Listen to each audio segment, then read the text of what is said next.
அமைச்சர் துரைமுருகன் அவர்கள் அப்போலோ மருத்துவமனையில் சிகிச்சை பெற்று வரும் நிலையில் தற்பொழுது அமலாக்கத்துறை அவரை கைது செய்ய போவதை கண்டுகொண்டு தற்பொழுது அவருடைய தொண்டர்கள் மருத்துவமனையில் சுற்றி வளைத்து துரைமுருகன் அவர்களை பாதுகாத்து வருவதாக தற்பொழுது தகவல் கிடைச்சிருக்கு. அமலாக்கத்துறை ஒரு முடிவு பண்ணிட்டாங்க. தற்பொழுது துரைமுருகன் அவர்களை கண்டிப்பாக தூக்கியாகணும், கைது செய்தே ஆகணும் என. ஏன்னா இந்த மணல் கோரை விஷயத்தில் கிட்டத்தட்ட 60,000 கோடி ரூபாய் இந்த துரைமுருகன் ஊழல் பண்ணியிருப்பதை அவருடைய உதவியாளர் புட்டு வச்சாரு. அதை புட்டு வச்சது மட்டும் இல்லாமல் அவர் கொடுக்கப்பட்ட வாக்கு மூலம் தரமாக இருக்கு. அமலாக்கத்துறைக்கு என்ன எவிடன்ஸ் தேவையோ அது எல்லாத்தையுமே தற்பொழுது அவருடைய உதவியாளரிடமிருந்து அமலாக்கத்துறை வாங்கி கொண்டாங்க. அதனால தான் துரைமுருகன் அவர்கள் இப்படி ஒரு நாடகத்தை போட்டு 10 நாட்களுக்கு முன்னாடியே போயிட்டு தற்பொழுது அப்போலோ மருத்துவமனையில் சிகிச்சைக்காக அனுமதிச்சிருக்காரு.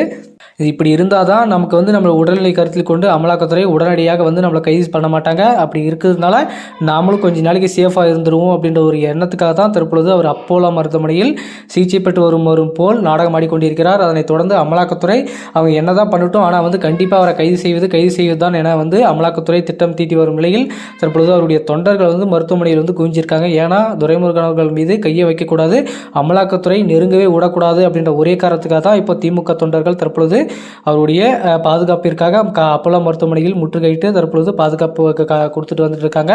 இருந்தாலுமே அமலாக்கத்துறை எப்படியாச்சும் உள்ள போறதுக்கான வாய்ப்புகள் இருக்கு. அப்படி இல்லாத பட்சத்தில் போலீஸ் படையுடன் தற்பொழுது அமலாக்கத்துறையை அப்போலோ மருத்துவமனையில் களமிறங்குவதில் எந்த ஒரு மாற்றமும் இல்லை என்பது அமலாக்கத்துறையின் ஒரு முக்கிய முடிவாக இருக்கு. இதே மாதிரி தான் அமைச்சர் செந்தில் பாலாஜி அவர்களும் காவேரி மருத்துவமனையில் சிகிச்சைக்காக அனுமதிக்கப்பட்டு அவங்களும் ஒவ்வொரு நாளும் பார்த்து போர் அடிச்சு அமலாக்கத்துறையே உள்ளே விடாமல் 1 மாத காலமாக காவேரி மருத்துவமனை செந்தில் பாலாஜியை எப்படி காப்பாற்றணுமோ அப்படி காப்பாற்றி ஒரு வழியாக சேர்த்துட்டாங்க. பட் இதே மாதிரி அமைச்சர் துரைமுருகனுக்கும் நடந்துடக்கூடாது என்ற ஒரே காரணத்துக்காக தான் அமலாக்கத்துறை இப்போ தீவிரமாக இந்த களத்தில் இறங்கியிருக்காங்க. எப்படியாச்சும் அவரை கைது செஞ்சிடணும், அப்படி இல்லைனா அவருக்கு சம்பந்தப்பட்ட எல்லா இடத்துலையுமே தீவிரமாக சோதனையில் களமிறங்குவது தான் அமைச்சர் துரைமுருகனை கைது செய்வதற்கு ஒரே ஒரு முடிவாக இருக்கும். அப்படி இல்லாத பட்சத்தில் அவரை கைது செஞ்சு நேரடியாக அவரிடம் விசாரணை நடத்தினாலும் ஓகே தான் அப்படின்ற மாதிரி தான் தற்பொழுது அமலாக்கத்துறை அவங்களுடைய ஒரு பாணியில் நடைபெற்றுக் கொண்டிருக்கிறாங்க. கண்டிப்பாக அமைச்சர் துரைமுருகன் அவர்களை தூக்குவதில் எந்த மாற்றமும் இல்லை.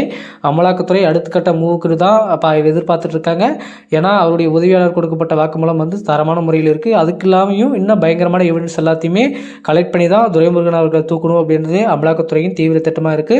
ஒன்று எடுத்தா பர்ஃபெக்ட் எவிடன்ஸோட வச்சு தான் அவரை கைது பண்ணணும். அப்போ தான் அவ்வளோ சீக்கிரமாக அவருக்கு ஜாமீன் கிடைக்காது, வெளியவும் வர முடியாது. அப்படி பண்ணால் மட்டும்தான் துரைமுருகன் அவர்களை நம்ம வழிக்கு கொண்டு வரதுக்கு எல்லா நடவடிக்கையும் எடுப்பதற்கு சமமாக இருக்கும் அப்படின்னு அமலாக்கத்துறை நினைக்கிறாங்க.